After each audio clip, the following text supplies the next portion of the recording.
கிறிஸ்துவுக்குள் பிரியமானவர்களே, கர்த்தராகிய இயேசு கிறிஸ்துவின் நாமத்தினால் உங்கள் அனைவருக்கும் என் அன்பின் வாழ்த்துதலை தெரியப்படுத்துகிறேன். நாம் இன்று சிறைப்பட்டு போனவன் தீவிரமாய் விடுதலையாவான் என்கிற தலைப்பின் கீழ் தியானிக்க போகிறோம். ஆதார வசனம் ஏசாயா 51வது அதிகாரம் 14வது வசனம்.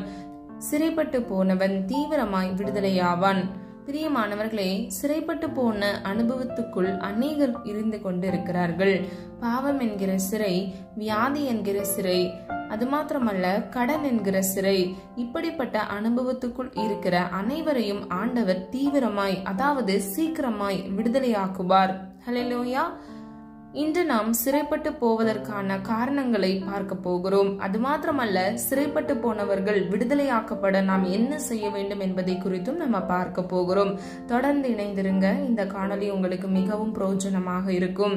முதலாவது, அசுத்தமான வாழ்வினால் சிறைப்பட்டு போகிறார்கள்.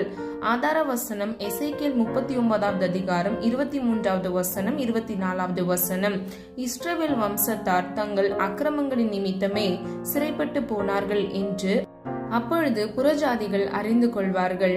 அவர்கள் எனக்கு விரோதமாய் துரோகம் பண்ணினபடியால் என் முகத்தை நான் அவர்களுக்கு மறைத்து அவர்கள் சத்துருக்களின் கையில் அவர்களை ஒப்புக்கொடுத்தேன்.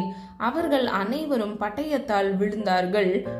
அவர்களுடைய அசுத்தத்துக்கு தக்கதாகவும் அவர்களுடைய மீறுதலுக்கு தக்கதாகவும் நான் அவர்களுக்கு செய்து என் முகத்தை அவர்களுக்கு மறைத்தேன். ஹல்லேலூயா.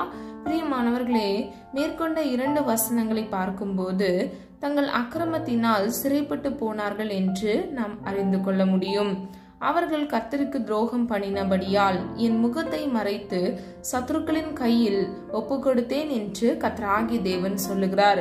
பிரியமானவர்களே, இஸ்ரவேல் ஜனங்கள் அசுத்தமாக வாழ்ந்தபடியினால், அது மாத்திரமல்ல மீறுதல் பண்ணினபடியினால் கர்த்தருடைய முகத்தை அவர்களுக்கு அவர் மறைத்தார் என்று இந்த வசனங்கள் சொல்லப்படுகிறது. பாவத்தை விட்டு மனம் திரும்பாமல் தொடர்ந்து அசுத்தமான வாழ்க்கை வாழ்ந்து கொண்டிருந்தால் சிறைப்பட்டு போன அனுபவத்துக்குள் போய்விடுவோம். இந்த அனுபவம் வரும்போது நம்முடைய குடும்பம் முன்னேற்றத்தின் பாதையில் செல்ல முடியாதவாறு தடைகள் இருக்கின்றன. இரண்டாவது, கர்த்தருடைய ஜனத்துக்கு விரோதமாக எழும்புவதினால் சிறைப்பட்டு போகிறார்கள். ஆதார வசனம் என்னாகமம் 31வது அதிகாரம் 1 முதல் 9வது வசனம். கர்த்தர் மோசேயை நோக்கி, இஸ்ரவேல் புத்திரர் நித்தமும் மீதியானவரிடத்தில் பழிவாங்குவாயாக, அதன் பின்பு உன் ஜனத்தாரிடத்தில் சேர்க்கப்படுவாய் என்றார். அப்பொழுது மோசே ஜனங்களை நோக்கி, கர்த்தர் நிமித்தம் மீதியானவரிடத்தில் பழிவாங்கும் பொருட்டு உங்களில் அவர்கள் மேல் யுத்தத்திற்கு போகத்தக்கதாக மனிதரை பிரித்தெடுங்கள். இஸ்ரவேலனுடைய எல்லா கோத்திரங்களிலும் ஒவ்வொரு கோத்திரத்தில் 1000 பேரை யுத்தத்திற்கு அனுப்ப வேண்டும் என்றான். பிரியமானவர்களே, தொடர்ந்து 9வது வசனம் வரைக்கும் நீங்க தியானித்து பார்த்தீங்க அப்படின்னா, மீதியானவர் இஸ்ரவேலருக்கு விரோதமாக செயல்பட்டபடியினால் கர்த்தர் அவர்களை பழிவாங்கும்படி மோசேயினிடத்தில் சொன்னார்.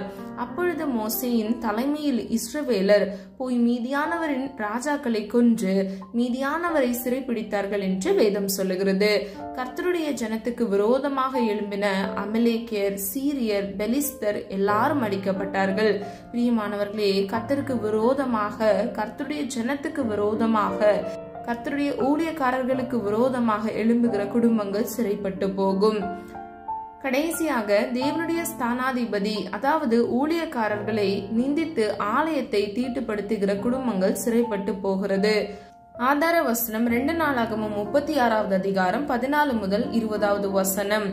பிரியமானவர்களே, இந்த வசனத்தை நீங்க தியானித்து பார்த்தீங்க அப்படின்னா, கர்த்தருடைய ஜனங்கள் எருசலேம் ஆலயத்தை தீட்டுப்படுத்தி கொண்டிருந்தார்கள். அவர்களை எச்சரிக்கும்படி தீர்க்கதரிசிகளை தேவன் அனுப்பினார். அவர்கள் பரியாசம் பண்ணி அவர்களை நிந்தித்தார்கள். ஆகையால் பாபிலோனுக்கு அவர்களை சிறைப்பிடித்து கொண்டு போக தேவன் அனுமதித்தார். இதை நாம் 2 நாளாகமம் 36வது அதிகாரம் 18வது வசனம் 19வது வசனத்தின் மூலம் அறிந்து கொள்ளலாம். அவன் தேவனுடைய ஆலயத்தின் பெரிதும் சிறிதுமான பனிமுட்டுகள் அனைத்தையும், கர்த்தருடைய ஆலயத்தில் பொக்கிஷங்களையும், ராஜாக்களுக்கும் அவர் பிரபுக்களுக்கும் இருந்த பொக்கிஷங்களும் ஆகிய அனைத்தையும் பாபிலோனுக்கு கொடுக்க போனான். அவர்கள் தேவனுடைய ஆலயத்தை தீக்கொளித்து எருசலேமின் அலங்கத்தை இடித்து அதன் மதில்களை எல்லாம் அக்னியால் சுட்டரித்து அதிலிருந்து திவ்யமான பனிமுட்டுகளை எல்லாம் அடித்தார்கள். பிரியமானவர்களே, நம்முடைய வாழ்க்கையை பரிசுத்தப்படுத்த எச்சரிக்கை கொடுக்கிற ஊழியர்களை நாம் பரியாசம் பண்ணாதபடிக்கு, நாம் பரியாசம் பண்ணி சிறைப்பட்டு போகாதபடிக்கு நம்முடைய ஜீவனை, அதாவது நம்முடைய வாழ்க்கையை நாம் தீங்கிலிருந்து விலக்கி நாம் பாதுகாத்துக் கொள்ள வேண்டும். பிரியமானவர்களே, தேவ பிள்ளைகளுக்கு விரோதமாக நாம் எந்த வார்த்தைகளும் கூறவே கூடாது. அது கர்த்தருக்கு பிரியமானது அல்ல. இப்படிப்பட்ட காரியங்களில் ஈடுபடுகிறவர்களுடைய குடும்பமும் அவர்களும் சிறைப்பட்டு போகிறார்கள். கடைசியாக பதவி மற்றும் பணத்தின் ஆணவத்தினால் பெண்களை தீட்டுப்படுத்தும் குடும்பங்கள் சிறைப்பட்டு போகிறார்கள். ஆதார வசனம் ஆதியாகமம் 34வது அதிகாரம் 1 முதல் 2வது வசனம். லேயாள் யாக்கோபுக்கு பெற்ற குமாரத்தியாகிய தீனாள் தேசத்து பெண்களை பார்க்க புறப்பட்டாள். அவளை ஏவியான ஏமோரின் குமாரனும் அத்தேசத்தின் பிரபுவுமாகிய சீகேம் என்பவன் கண்டு அவளை கொண்டு போய் அவளோட சயனித்து அவளை தீட்டுப்படுத்தினான். அது மாத்திரமல்ல, ஆதியாகமம் 34வது அதிகாரம் 27 முதல் 29வது வசனத்தை நம்ம பார்த்தோம் என்றால், தேசத்தின் பிரபுவாகிய சீகேம் என்பவன் தன் அதிகாரத்தை பயன்படுத்தி யாக்கோபின் மகள் தீனாளை தீட்டுப்படுத்தினான். தன் சகோதரி தீட்டுப்படுத்தப்பட்டதினால் யாக்கோபின் குமாரர்கள் சீகேமின் குடும்பத்தை சிறைபிடித்தார்கள். இன்றைக்கு அதிகாரமும் பணமும் இருக்கிற அநேகர் துணிகரமாக பெண்களை நேரடியாக மற்றும் மறைமுகமாக பெண்களை வலுக்கட்டாயமாக தீட்டுப்படுத்துகிறார்கள். இப்படிப்பட்ட குடும்பங்கள் ஒரு குறிப்பிட்ட காலத்தில் சிறைப்பட்டு போய்விடும். ஹல்லேலூயா. பிரியமானவர்களே, இந்த 4 காரியங்கள் மூலமாக சிறைப்பட்டு போவதற்கான காரணங்கள் என்ன என்பதை அறிந்து கொண்டோம்.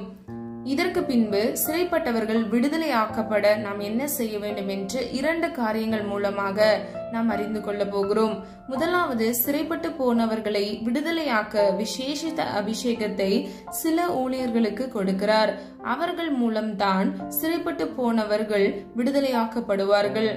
ஆதார வசனம் ஏசாயா 45வது அதிகாரம் 13வது வசனம். நான் நீதியின்படி அவனை எழுப்பினேன், அவன் வழிகளை எல்லாம் செவ்வைப்படுத்துவேன். அவன் என் நகரத்தை கட்டி சிறைப்பட்டு போன என்னுடையவர்களை கிரயமில்லாமல் பரிதானமில்லாமலும் விடுதலையாக்குவான் என்று சேனைகளின் கர்த்தர் சொல்லுகிறார். ஹல்லேலூயா.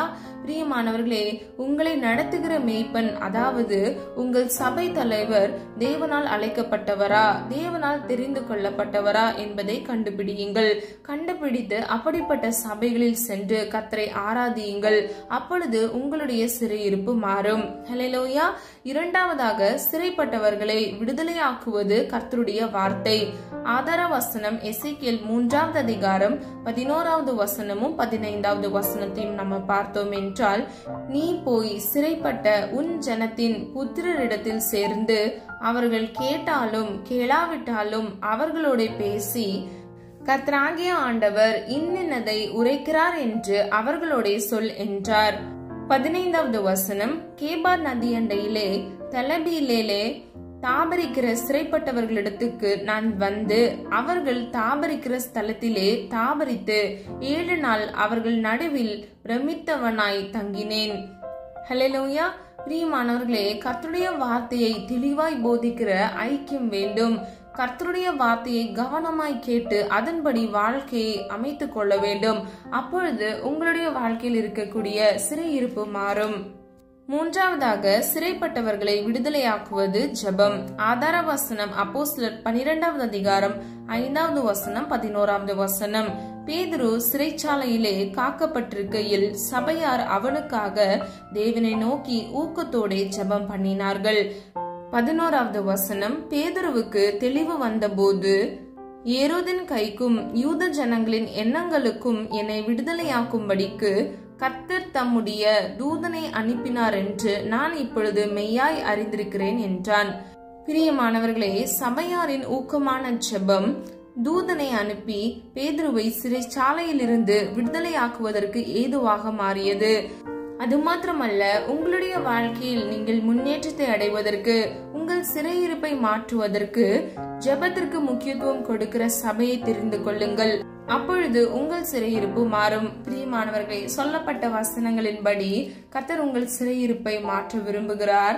அது மாத்திரமல்ல, உங்கள் சிறையிருப்பை மாற்றுவதற்கு ஒரு நல்ல விடுதலையான சபையை, ஒரு நல்ல சபையையும் சபை போதகரையும் நீங்கள் தெரிந்து கொள்ள வேண்டும். நீங்கள் விடுதலையாக்கப்பட வேண்டும் என்றால் ஒரு ஜெபிக்கிற சபையை நீங்கள் தெரிந்து கொள்ள வேண்டும். அது மாத்திரமல்ல, கர்த்தருடைய வார்த்தையை நீங்கள் விசுவாசிக்கும் போது அந்த வார்த்தையின் வல்லமையினால் கர்த்தர் உங்கள் சிறையிருப்பை விடுதலையாக்குவார். ஹல்லேலூயா. நம்ம எல்லாரும் ஒரு மனதா ஜெபிக்கலாமா? அன்பின் பிதாவே, அப்பா, எங்களை உமது கரத்தில் ஒப்பு கொடுக்கிறோம். அறிந்தும் அறியாமல் செய்த தவறுகளை மன்னிங்கப்பா. எங்களிடத்தில் அநேக குற்றங்கள் குறைகள் உண்டு ஆண்டவரே, தயவாய் மன்னிங்கப்பா. சிறைப்பட்டு போனவர்கள் தீவிரமாய் விடுதலையாக்கப்பட்ட என்கிற தலைப்பின் கீழ் நாங்கள் அநேக காரியங்களை அறிந்து கொண்டோம் ஆண்டவரே. நல்ல சபை போதகரே அப்பா, உங்களுடைய பிள்ளைகளுக்கு நீர் கொடுங்க. அது மாத்திரமல்ல அப்பா, எந்த சபைக்கு போக வேண்டும் என்று பிள்ளைகளுக்கு அப்பா தெளிவுடையவர்களா இருக்க வேண்டும் அப்பா.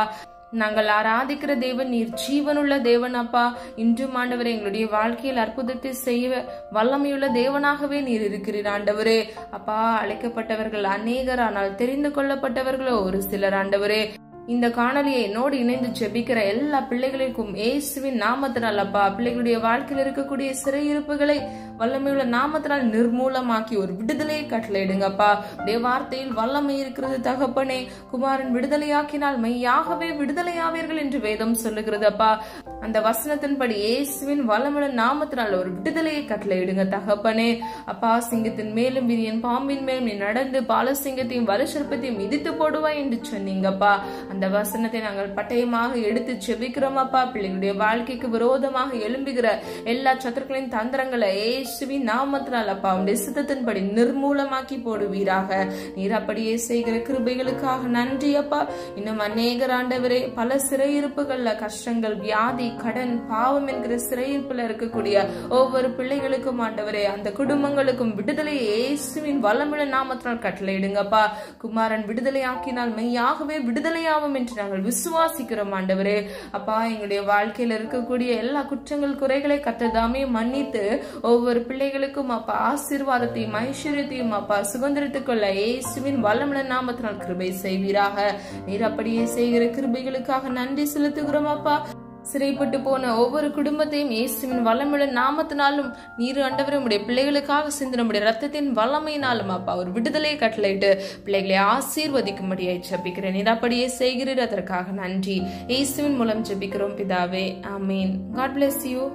பிரியமானவர்களே, இந்த வீடியோ உங்களுக்கு பிடிச்சிருந்துச்சுன்னா லைக் பண்ணுங்க, சப்ஸ்கிரைப் பண்ணுங்க மற்றும் பெல் ஐகான் கிளிக் பண்ணுங்க.